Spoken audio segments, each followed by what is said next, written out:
Nous vivons dans les derniers jours. Et que devons-nous dire? Le Seigneur a dit lorsque l'heure de ses souffrances est venue, que tout ce qui était écrit devait s'accomplir. Je l'avais déjà lu auparavant dans l'évangile de Luc. Et c'était justement le point que ses disciples ne comprenaient absolument pas. Ils avaient très bien compris tout le reste.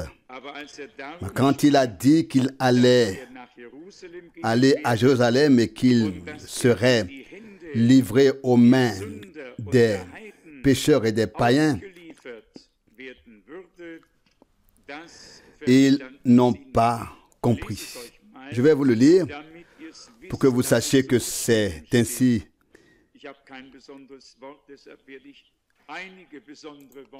qu'il est écrit. Je n'ai pas de paroles particulières, c'est pourquoi je vais lire quelques paroles particulières. Chaque parole de Dieu est merveilleuse et sert à l'instruction, à l'édification et à nous fortifier dans la foi. Et tout ce dont nous avons besoin, nous le trouvons dans la parole de Dieu. Luc 18, verset 28, mais surtout à partir du verset 31. Luc 18, verset 28. Tout d'abord, cette partie. Pierre dit, « Voici, nous avons tout quitté et nous t'avons suivi. » Et Jésus leur dit, verset 29, « Je vous le dis en vérité, il n'est personne qui, ayant quitté à cause du royaume de Dieu sa maison ou sa femme ou ses frères ou ses parents ou ses enfants, verset 30, ne reçoivent beaucoup plus dans ce siècle-ci et dans le siècle à venir, la vie éternelle. » Ça, c'est la première partie. Maintenant, la deuxième partie du verset 31. Du verset 31.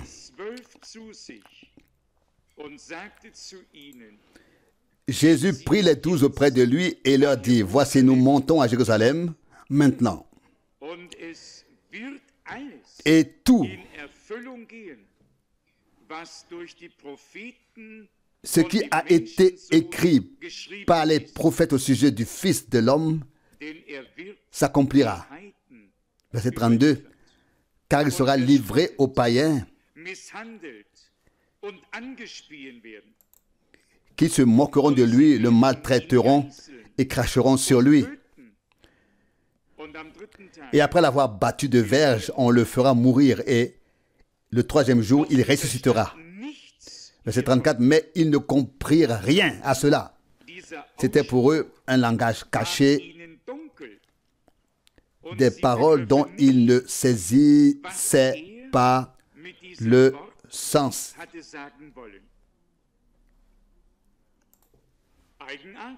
Étrange.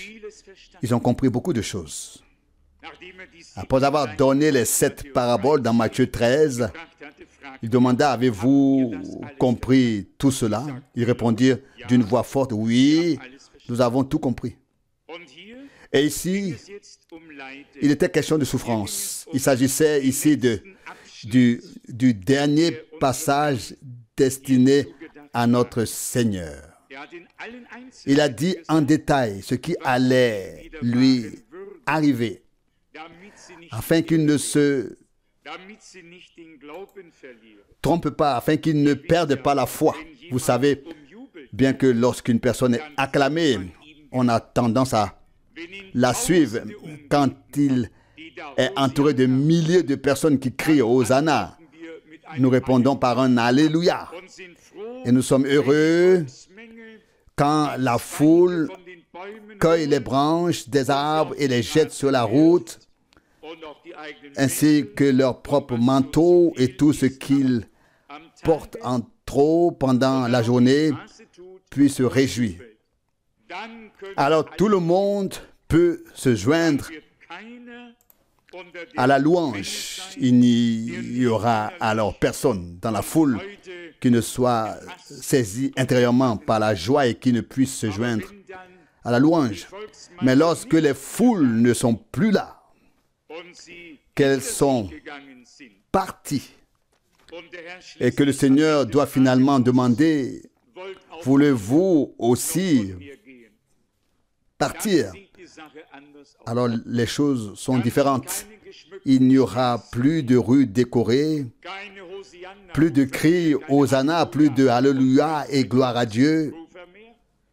Tous les cris auront disparu. Il ne reste alors que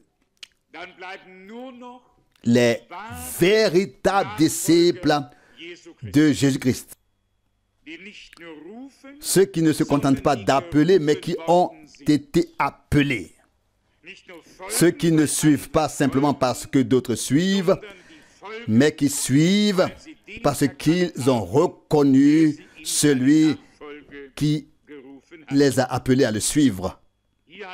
Ici, le Seigneur a parlé et a dit tout ce qui a été écrit par les prophètes au sujet du Fils de l'homme s'accomplira. Nous savons que les souffrances faisaient partie de son mandat divin ici sur terre. La souffrance, l'opprobre, tout cela en faisait partie. Jusqu'à la trahison, la remise entre les mains des autorités et la crucifixion, tout cela en faisait partie.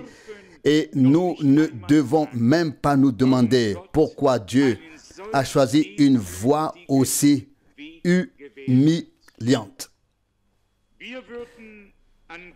À la place de Dieu, nous aurions certainement choisi pour le salut un chemin sublime au-dessus de tout,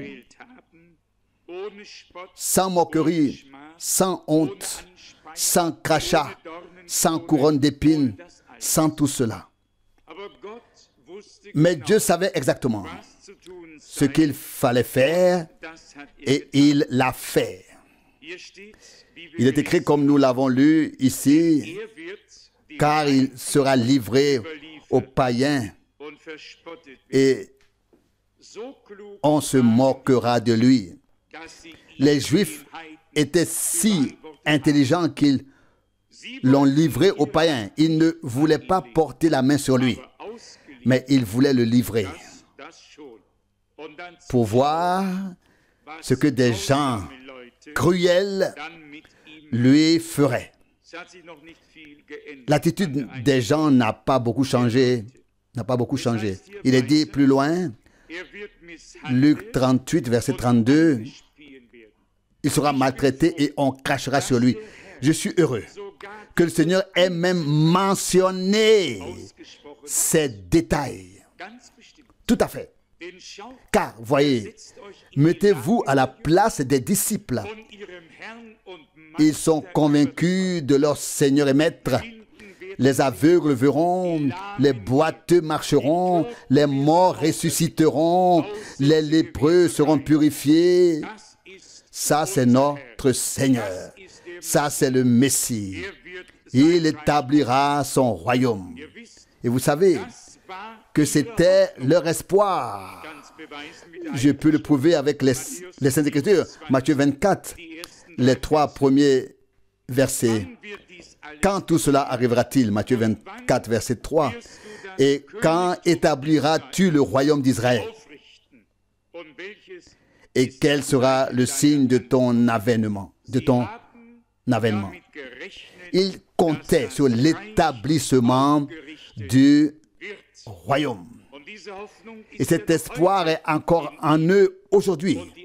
Et l'accomplissement viendra, mais seulement lorsque le plan de Dieu aura atteint son but, que ces choses s'accomplissent. Le verset 33, et ils le flagelleront et le tueront, et le troisième jour, il ressuscitera. Puis il est dit ici au verset 34, Luc 18, verset 34, mais il ne comprenait rien de tout cela. C'était pourtant clairement dit, et il est dit Mais ils ne comprenaient rien de tout cela. Ces paroles leur étaient obscures. Et ils ne comprenaient pas ce qu'il voulait dire par là.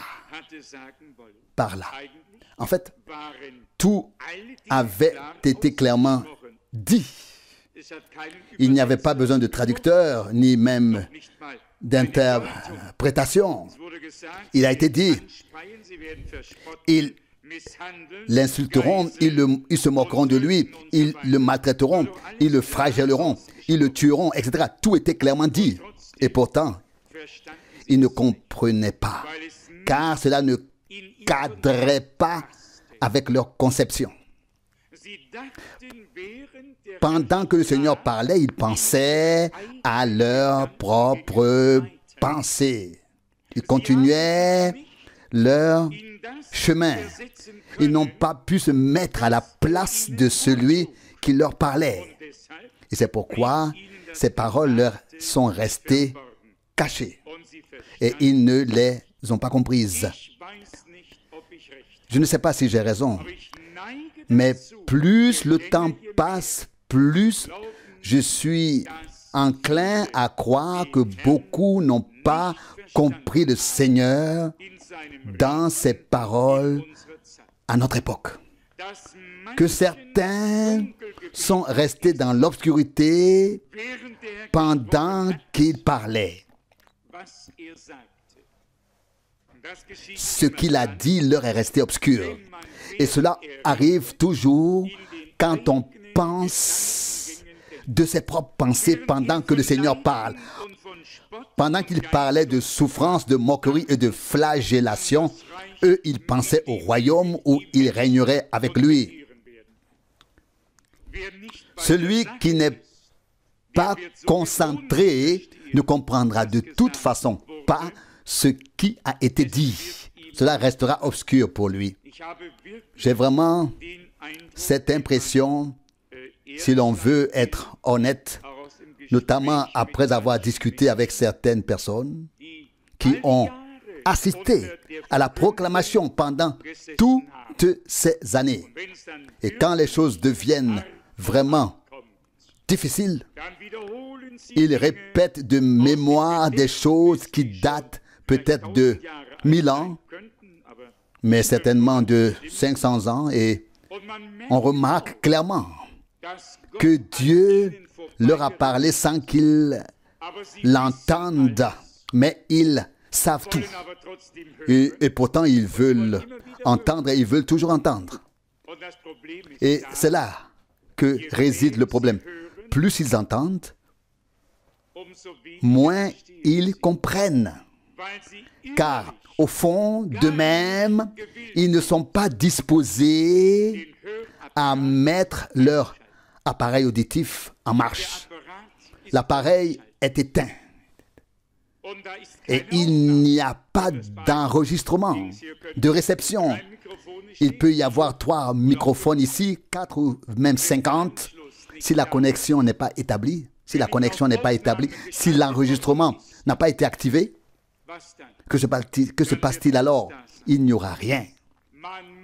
Il faut comprendre que tout ce que le Seigneur a dit doit être cru.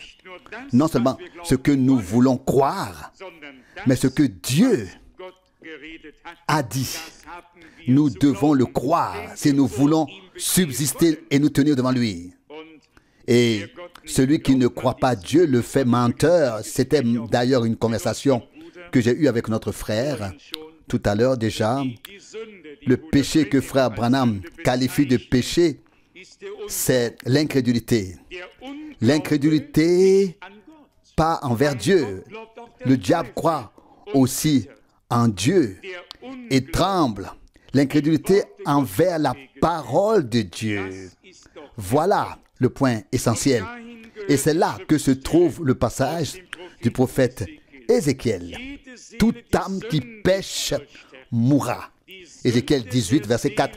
Le péché de l'âme, c'est l'incrédulité envers la parole de Et l'incrédulité engendre la désobéissance Et la désobéissance engendre naturellement la transgression. Mais la clé de la relation avec Dieu réside en réalité dans le fait que nous croyons Dieu. Il ne s'agit pas seulement de croire en Dieu, mais de croire Dieu. Et si nous croyons Dieu, alors nous croyons ce qu'il a dit. Et nous revoilà dans le contexte d'Actes des Apôtres chapitre 3 où il est écrit que Dieu enverra des temps de rafraîchissement et que Jésus restera dans le ciel jusqu'au moment où tout ce que Dieu a dit par la bouche des prophètes sera accompli. Et ensuite vient ce passage puissant, impressionnant dans Acte 3. Cela doit être verset 22 ou 23. Acte 3, verset 23.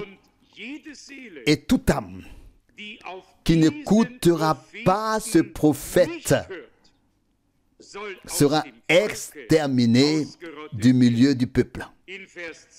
Au verset 22, il est écrit, en référence à la promesse par Moïse, au verset 22, Acte 3, Moïse a dit, Deutéronome 18, 15 à 19, « Le Seigneur notre Dieu vous suscitera d'entre vos frères un prophète comme moi. Vous l'écouterez dans tout ce qu'il vous dira. » Nous savons tous que cette prophétie se réfère au Christ, qui devait également être prophète, afin de confirmer la parole de tous les prophètes et d'en assurer l'accomplissement. Le texte poursuit ainsi au verset 23, « Et toute âme qui n'écoutera pas ce prophète sera exterminée du milieu du peuple. » Donc, la foi en Dieu ne suffit donc pas. Nous devons croire Dieu. Et parce qu'ici, le Seigneur est précisément désigné comme prophète et qu'il y a cette mise en garde, toute âme qui n'écoutera pas ce prophète. C'est très important. Pas seulement en tant que rédempteur, guérisseur, sauveur, on peut accepter, croire, écouter la parole du Seigneur de nombreuses manières. Il y a suffisamment de pécheurs qui entendent la parole du Seigneur sur le salut, qui sont reconnaissants et acceptent le salut. Puis il y en a d'autres qui entendent la parole du Seigneur en tant que guérisseurs, qui l'acceptent et sont guéris. Mais ici, il s'agit de plus. Il s'agit que les sauvés, les guéris, ceux qui sont appelés et pardonnés par Dieu, l'entendent dans tout ce qu'il dirait prophétiquement. En tant que quoi? En tant que celui qui marche au milieu des 7 chandeliers d'or. Comme celui qui parle, comme le Fils de l'homme. Nous l'avons déjà vu dans les évangiles. Le Seigneur est exclusivement désigné comme le Fils de l'homme. Dans l'évangile selon Matthieu, il est question du Fils de l'homme au moins 26 fois. Toujours comme il est parlé du Fils de l'homme.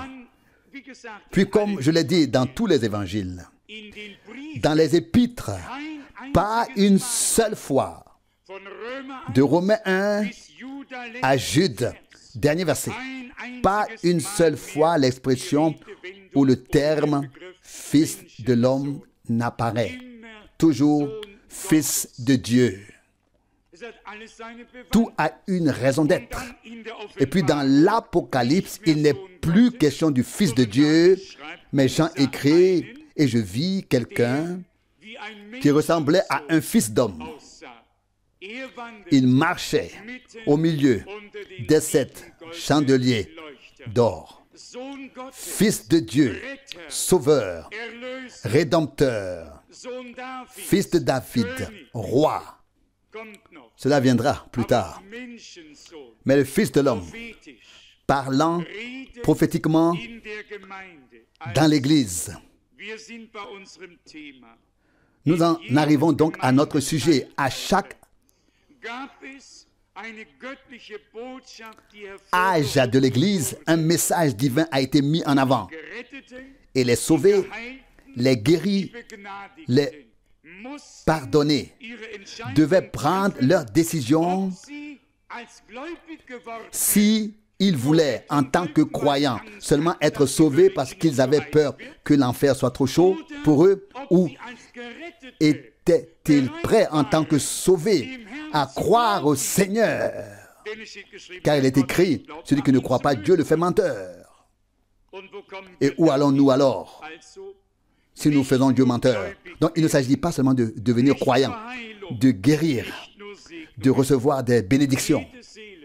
Toute âme, sans exception, toute âme qui n'écoute pas ce prophète sera ou doit être exterminée du milieu du peuple. C'est une chose très grave. Je tiens à le souligner encore une fois. Beaucoup veulent être sauvés.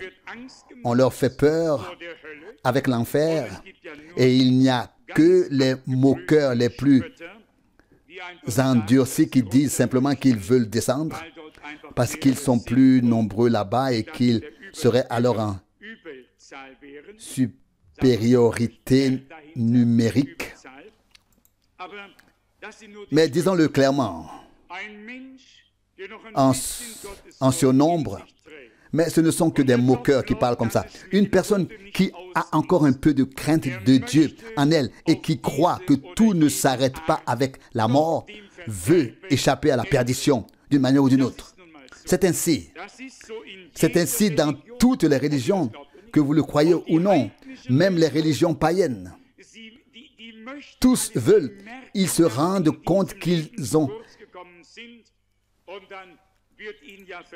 été lésés dans cette vie et on leur annonce alors qu'ils réapparaîtront plusieurs fois pour subir un processus de purification. À chaque réapparition, ils montent d'un cran jusqu'à ce qu'ils atteignent l'infini. Mais nous savons que ce ne sont que des illusions. Je veux simplement dire que les gens le souhaitent, mais que personne ne leur a montré le chemin. Cela me rappelle samedi dernier à Berlin. Je ne sais pas si je vous l'ai dit, mais la dame à la réception avait l'air en quête de quelque chose et j'ai presque souri, mais je lui ai demandé si elle cherche Dieu et elle m'a répondu oui, beaucoup. J'étais surpris. Je lui ai demandé, oui, vous l'avez déjà trouvé? Oui, m'a-t-elle répondu, je me plonge actuellement dans le bouddhisme japonais. Je souris maintenant, mais ce n'est pas pour rire. Elle cherche Dieu et se plonge dans le bouddhisme japonais. Je lui ai dit, madame, je reviens du Japon là et j'ai beaucoup de choses à vous raconter. Et que voulez-vous que je vous dise? Werner était là. En quelques minutes, nous sommes arrivés au cœur du sujet. J'ai simplement dit, beaucoup croient en une vie après la mort, mais cela ne sert à rien. Je lui ai dit, je n'ai pas besoin d'une vie après la mort. J'ai besoin de la vie éternelle pour pouvoir vivre éternellement. Et puis nous sommes entrés dans le vif du sujet. Et j'ai voulu me pencher par-dessus le comptoir pour prier pour elle. Je me suis dit, c'est maintenant ou jamais. Et puis elle a dit, non, je viendrai vous voir, je veux que vous priez vraiment pour moi. Et c'est ce que nous avons fait, au nom du Seigneur. Il y a encore des gens qui cherchent, mais ils cherchent en Extrême-Orient, dans l'Occident, déchu ou ailleurs. Et la faute en revient à nous tous, chrétiens, qui n'avons pas vécu pleinement notre foi et qui ne sommes pas encore arrivés au point où les autres prennent conscience qu'il se passe quelque chose quelque part. Non pas parce que nous lâchons prise ou agissons, mais parce que Dieu pourrait faire quelque chose. Je souhaite une action de Dieu qui soit si puissante que les autres y soient attentifs et qu'ils se sentent obligés de demander ou de dire, il y a vraiment quelque chose d'autre. Ce ne sont pas des méditations, ce ne sont pas des délires, mais Dieu est vraiment présent. Est-ce que nous le souhaitons tous? Alors, Dieu le fera. Car c'est ainsi qu'au commencement, les hommes ont été bénis et d'autres se sont joints à eux. Dans l'introduction, nous avons lu Psaume 105, verset 8. Psaume 105, verset 8. Il se souvient éternellement de son alliance, de la parole qu'il a ordonnée pour 1000 descendances. Cela correspond exactement à la parole selon laquelle Dieu punira les péchés des pères jusqu'à la 3e et 4e génération, mais accordera sa bénédiction jusqu'à la 1000e génération à ceux qui croient en lui et lui font confiance. Dieu a une bénédiction en réserve pour ceux qui lui font confiance et qui le croient. Il est question ici de cette tripartition qui me plaît toujours autant. Il est question de l'alliance qu'il a conclue avec Abraham, du serment qu'il a fait à Isaac et de la loi qu'il a confirmée à Jacob. Psaume 105, versets 8 à 10. À Abraham, une chose, comme il est écrit ici, il a conclu une alliance avec Abraham,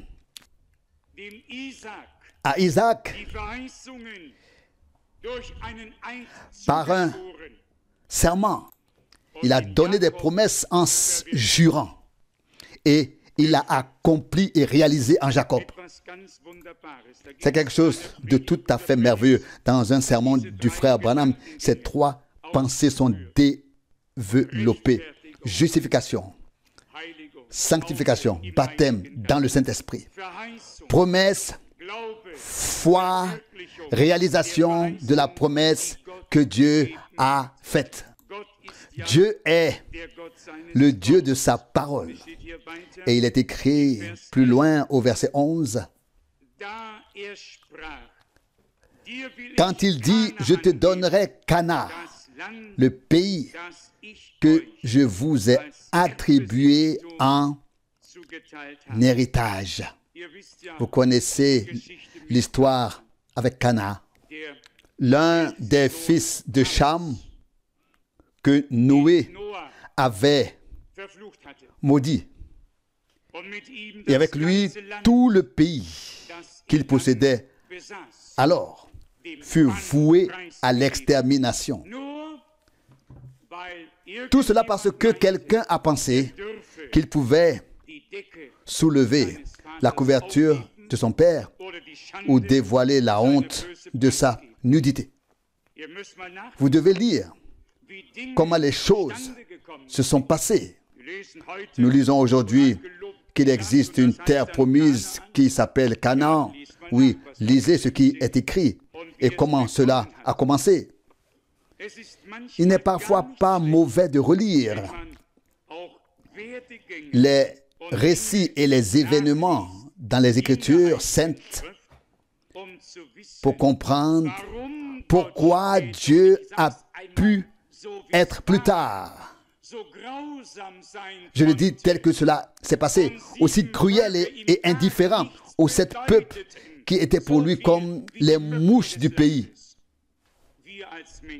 Nous, en tant qu'êtres humains, dotés d'un sens de la justice, nous nous demandons, ô cher Dieu, dans les cieux, tu as dit, tu ne tueras point, œil pour œil, dent pour dent, et puis tu dis tout simplement, à cause de toi, je livre des peuples. Vous pouvez le lire dans le long sermon. De qui était-ce? De Étienne, je crois. Dieu a livré cette peuple. Je vais vous le lire, même si je dois chercher un peu pour que vous sachiez que c'est écrit. Oui. Oh, je l'ai trouvé tout de suite. Dieu merci. Actes des Apôtres 13. Quelqu'un d'autre a dû prêcher cela, je suppose. Probablement Paul. Plutôt Paul. Actes des Apôtres 13. Et j'ai dit Romains? Non? Oh, ok. Actes 13, verset 18. Actes des Apôtres 13, verset 18. Pendant environ 40 ans, il les a alors portés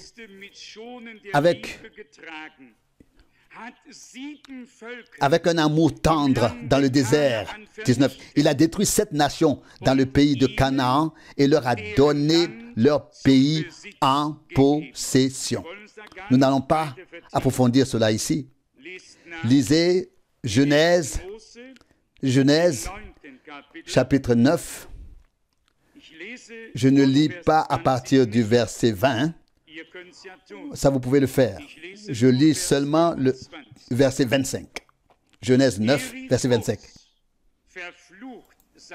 Il s'écria, maudit soit Canaan, qu'il soit l'esclave des esclaves de ses frères. Verset 26. Puis il continua. Loué soit le Seigneur, Dieu de Sem, et que Canaan soit leur esclave. Verset 27. Que Dieu étende les possessions de Japheth, qu'il habite dans les tentes de Sem, et que Canaan soit leur esclave. Vous pouvez lire l'histoire vous-même. Verset 22. Verset 22. Cham, père de Canaan, vit son père nu, et il rapporta la chose à ses 2 frères qui étaient dehors. Il ne l'a pas gardé pour lui. Il ne s'est pas détourné comme les 2 autres. Il n'a pas marché à reculons. Il n'a pas recouvert son père comme l'ont fait les 2 autres. Mais il a rapporté dehors ce qu'il avait vu et l'a raconté.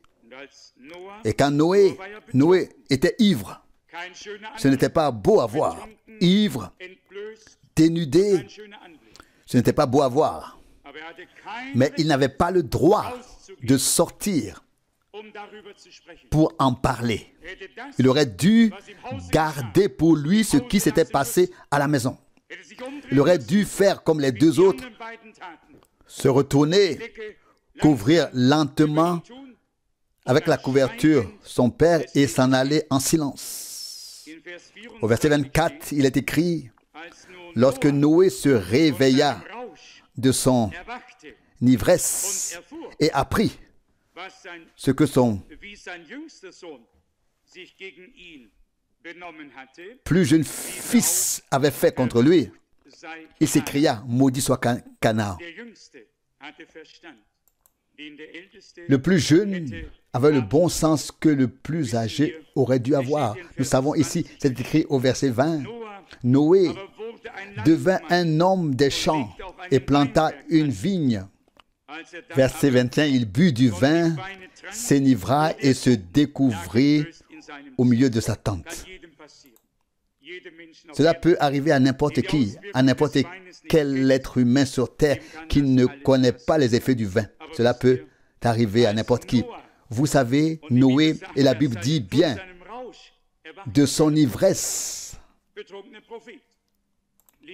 il se réveilla. C'était un beau prophète, un prophète ivre, gisant là, nu. Mais, vous savez, il redevint prophète dès que son ivresse fut passée et prononça les paroles prophétiques qui s'accomplirent des générations et des générations plus tard.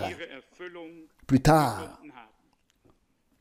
Dieu ne permet pas que l'on se moque de ses serviteurs, de ses prophètes.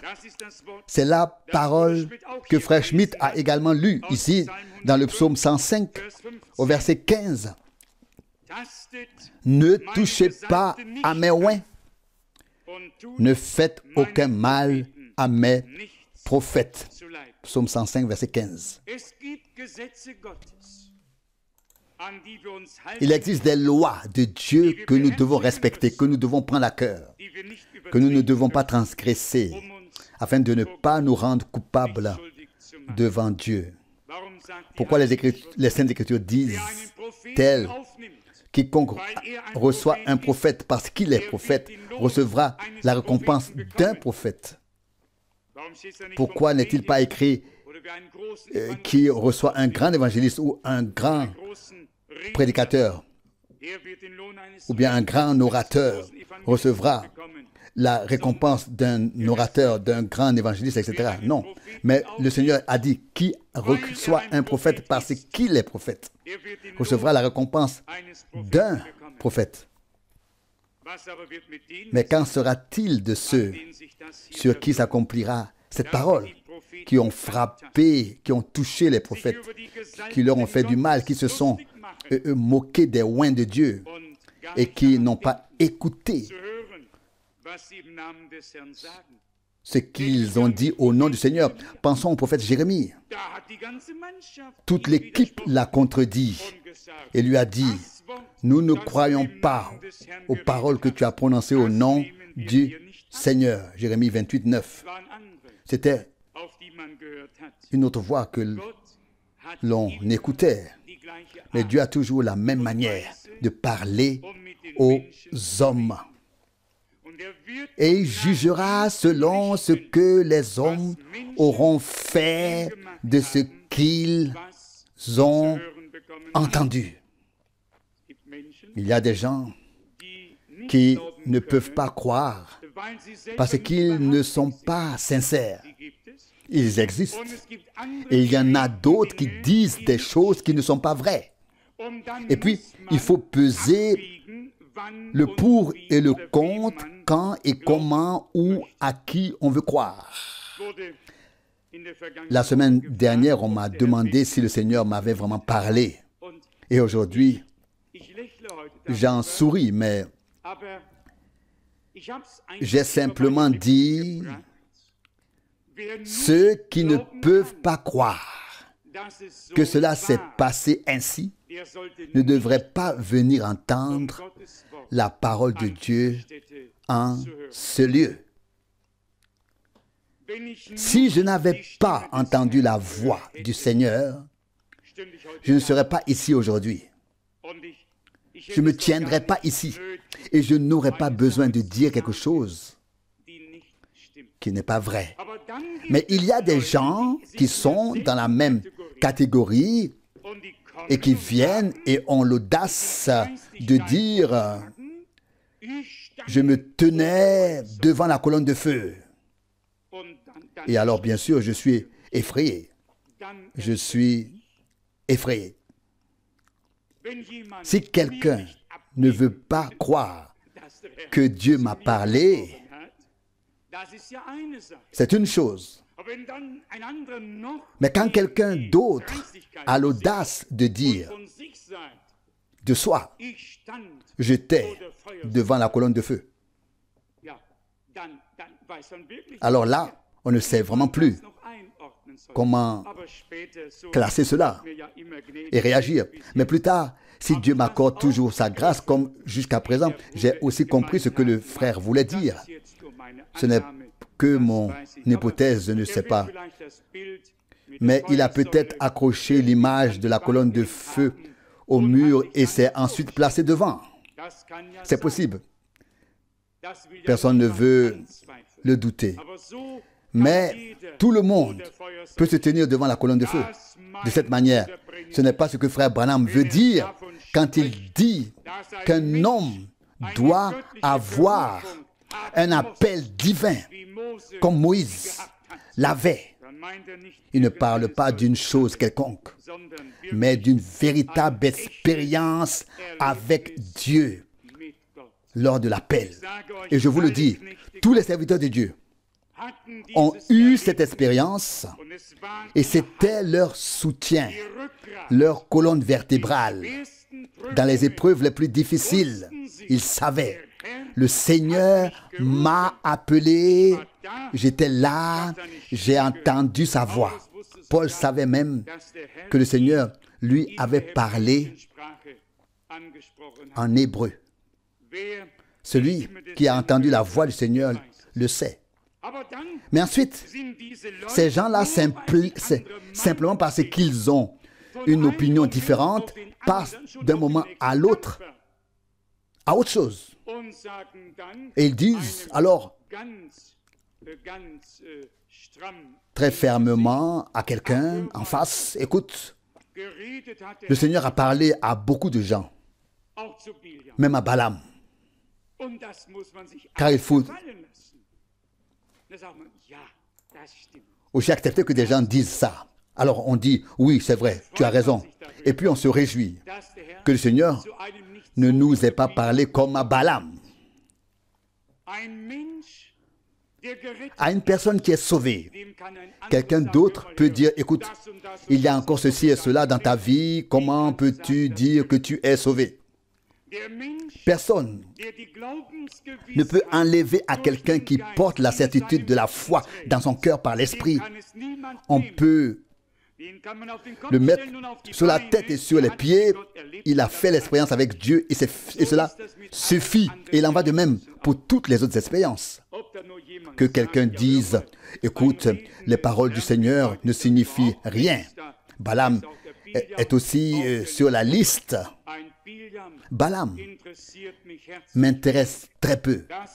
C'était un Moabite incirconcis qui n'avait rien à voir avec le peuple d'Israël et qui n'avait reçu aucune promesse. Un homme qui voulait nuire au peuple de Dieu. Il était plus devin qu'autre chose et cherchait à obtenir une récompense pour ses prédictions. Qu'avons-nous à voir avec de telles choses? Mais je veux seulement vous donner des exemples pour montrer qu'il faut faire attention aux personnes qui vous sont proches, aux personnes que vous aimez profondément, qui pensent pouvoir vous blesser parce qu'elles sont sur leur piédestal et peuvent regarder les autres de haut depuis leur siège de juge suprême. Pas avec Dieu. Avec Dieu, le chemin vers le haut passe par les profondeurs. Tout chemin qui doit mener vers le haut doit passer par le bas ici sur terre. Il n'y a pas d'autre chemin vers le haut que celui qui passe par le bas, qui mène ensuite vers le haut. Il en a été de même pour notre Seigneur. D'abord, l'humiliation, la flagellation, les crachats, les moqueries, puis la glorification. Mais comme je l'ai dit, je ne ressens que de la souffrance pour les gens qui se font des illusions et il ne faut surtout pas contester ce qu'ils disent ou affirment, sinon on pêche contre Dieu, mais eux, ils ont le droit de tout faire. Ce sont là les mesures de la double morale. Et de nos jours, le monde entier en est rempli. On mesure avec deux poids, deux mesures. Savez-vous aussi que nous, les êtres humains, avons tous tendance à trouver normal que les gens que nous aimons, que nous connaissons, qui nous sont proches, fassent quelque chose, mais que nous trouvons anormal que d'autres le fassent. J'ai beaucoup d'expérience dans ce domaine et je peux me permettre d'émettre un jugement très sûr. Les gens changent si vite d'avis, d'opinion, lorsque cela ne les concerne pas, eux ou leurs proches. Et leur jugement est alors tout autre que lorsque cela les touche de près. Mais celui qui est de Dieu écoute la parole de Dieu. Il ne juge pas du tout. Il est heureux que son jugement et sa condamnation aient été infligés au Seigneur, est tombé sur le Seigneur afin que nous ayons la paix et par ses meurtrissures, nous avons été guéris. Ainsi, Psaume 105, verset 15, ne touchez pas à mes oins. Il y a une grande différence entre les faux oins de la fin des temps, entre les faux Christ et les faux prophètes qui ont adopté la fausse doctrine du faux prophète et la défendent jusqu'à la mort, et entre un homme qui a été oint pour transmettre les paroles véritables de Dieu sous la même onction que celle que les prophètes et les apôtres ont reçue par inspiration divine. C'est une différence énorme, énorme. Mais les hommes inversent les rôles. C'est vraiment ainsi.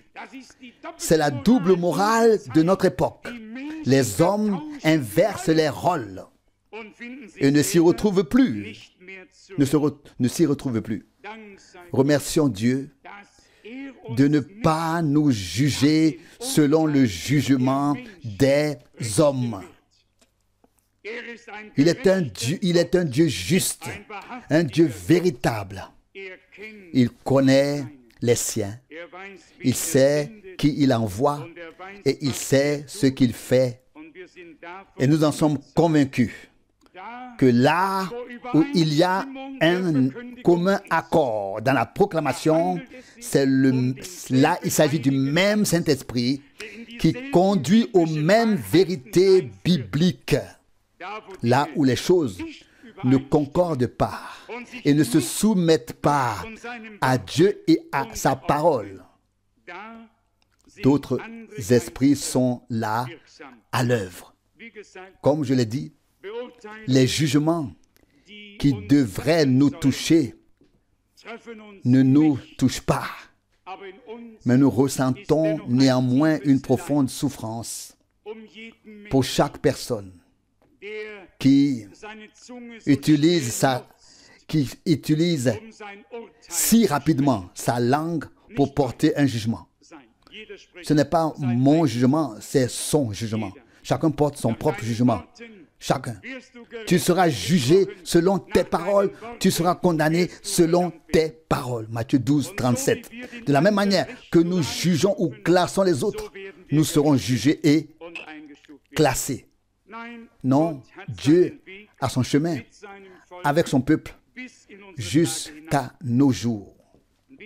Comme je viens de le dire, si c'est Dieu qui a appelé, qui a envoyé, qui a mandaté, alors il y a une concordance parfaite de la Genèse à l'Apocalypse. Une concordance avec les prophètes, avec les apôtres, une concordance avec ce que Dieu a donné à notre époque à travers le ministère du frère Branham. Et alors, nous faisons partie de ceux qui prêtent attention à ce que dit le Seigneur, lui qui marche au milieu des 7 chandeliers d'or. Et alors nous avons affaire à cette parole de Dieu, pas aux paroles des hommes, mais à la parole de Dieu. Et nous sommes reconnaissants qu'il ait parlé très clairement et très distinctement. Plus dans des énigmes et plus dans des paraboles, mais vraiment comme le dit si bien l'évangile de Jean au chapitre 16, en ce jour-là, vous le reconnaîtrez et je vous parlerai ouvertement. Il y a ce verset dans l'évangile selon Jean. Là aussi, ce serait mieux si je pouvais le trouver et le lire à haute voix. C'est Jean 16, du verset 25. Je vous ai dit ces choses en parabole. L'heure vient où je ne vous parlerai plus en parabole, mais où je vous parlerai ouvertement du Père. Verset 26, en ce jour-là, vous demanderez en mon nom et je ne vous dis pas que je prierai le Père pour vous. Car le Père lui-même vous aime parce que vous m'avez aimé et que vous avez cru que je suis sorti de Dieu. Dois-je lire ces paroles de Jean 17? Et que vous avez cru que je suis sorti de Dieu. Nous l'avons lu ici mercredi, Jean 17, verset 22. Jean 17, verset 22. Je leur ai donné la gloire que tu m'as donnée afin qu'ils soient un comme nous sommes un. Verset 23. Moi en eux et toi en moi. Moi en eux et toi en moi. Jean 17, verset 23. Afin qu'ils soient parfaitement un. Afin que le monde connaisse que tu m'as envoyé et que tu m'as envoyé et que tu les as aimés comme tu m'as aimé. Quel passage avons-nous lu mercredi? Oui, n'est-ce pas? Oui, merci beaucoup, c'est exactement ça. Je vais relire, ce n'est pas tout. Merci beaucoup. Je veux dire le verset 21. Je savais qu'il manquait quelque chose ici. Verset 21. Afin que tout soit un. Le message, je viens de le lire.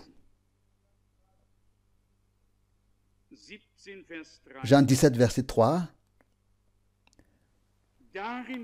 Or, la vie éternelle, c'est qu'ils te connaissent, toi, le seul vrai Dieu, et celui que tu as envoyé, Jésus-Christ. Nous ne voulons pas approfondir cela davantage. Une chose est claire. Le Seigneur a d'abord parlé en parabole. Ils n'ont pas compris. Il a parlé du Père qui est dans les cieux et a dit, Père, toi en moi et moi en toi. Le même Dieu qui était dans les cieux, le même Dieu était en Christ. Car Dieu est esprit et il est omniprésent.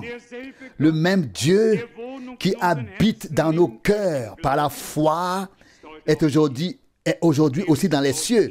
Il est sur la terre, il est présent partout. Dieu et la parole de Dieu doivent être bien compris. Nous avons besoin de l'onction du Saint-Esprit qui nous conduit dans toute la vérité.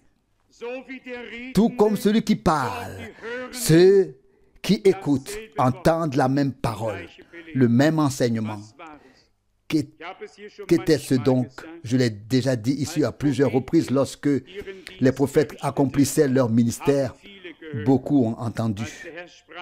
Lorsque le Seigneur parlait et agissait, beaucoup en ont été témoins. Il en a été de même dans notre génération, dans le ministère de Frère Branham. Des millions ont vu et entendu ce que Dieu a fait. Et que reste-t-il de tout ça? Ceux que Dieu a appelés à sortir.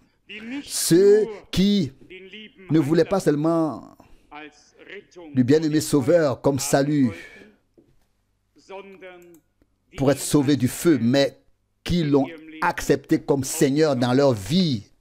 Seigneur, toi décides, sois le Seigneur de ma vie, dans ma vie. Vous connaissez le sermon de Frère Branham à ce sujet. Nous terminons par la même pensée que nous avons déjà abordée. Le Seigneur marche au milieu des 7 chandeliers d'or en tant que Fils de l'homme. Donc, à nouveau, la partie prophétique. Et notre frère, qui est ici aujourd'hui depuis le Malawi, a participé pendant 10 jours à la conférence européenne, de Billy Graham à Amsterdam. Et nous pouvons lui demander ce qui se passe en lui. Il n'a plus qu'un seul souhait. Il en avait en fait deux.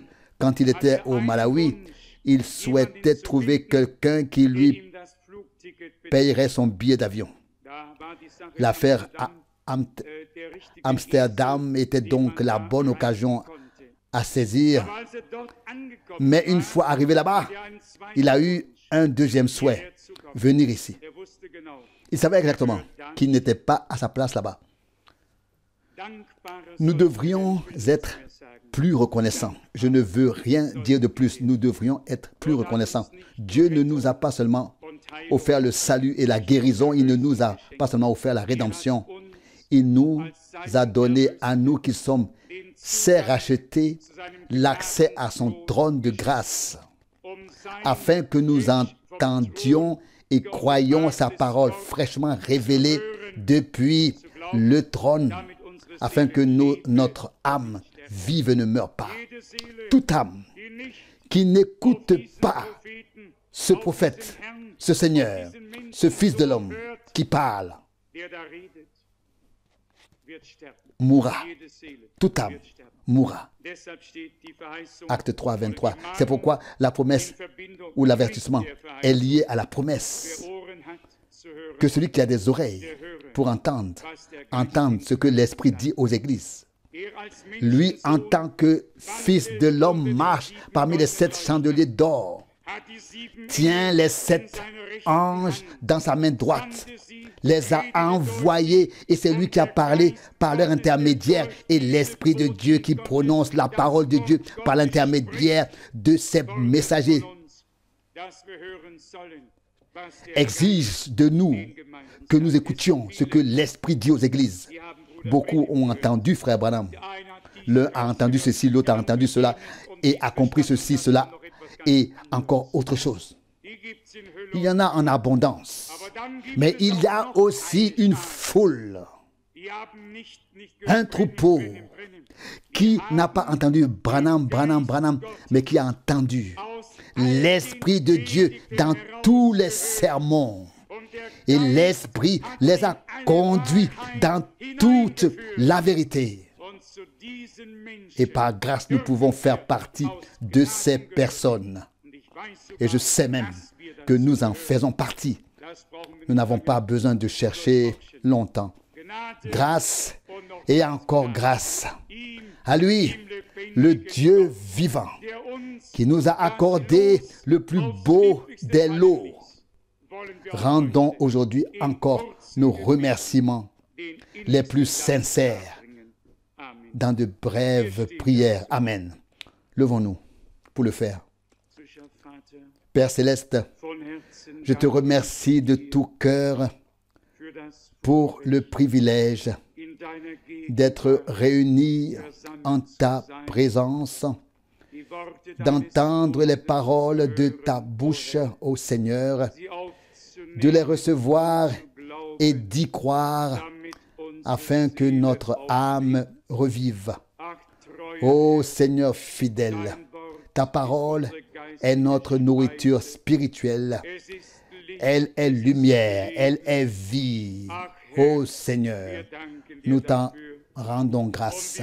Et comme notre frère bien-aimé l'a déjà prié, tout concorde parce que tu as parlé et agi, appelé et envoyé, ô Seigneur. Oh, nous te remercions pour cela. Mon Dieu, qui oserait te ridiculiser? Tu es au-dessus de tout, plein de majesté et de gloire. Nous te remercions pour cela. De nos jours encore, tu as veillé à ce que ton peuple reçoive une proclamation claire, une compréhension claire de ta parole, et cela en accord avec tous les prophètes et les apôtres. À nous te remercions, nous te louons, Nous t'adorons. Reçois-nous tous. Bénis-nous, Seigneur fidèle. Fais quelque chose de tout nouveau. Nous voulons transmettre de manière équilibrée le message du salut, de l'enseignement et de la partie prophétique. Ô Seigneur, afin que beaucoup d'autres soient atteints et viennent à toi, le Dieu vivant. Nous te disons merci pour tout. Au nom de Jésus. Amen.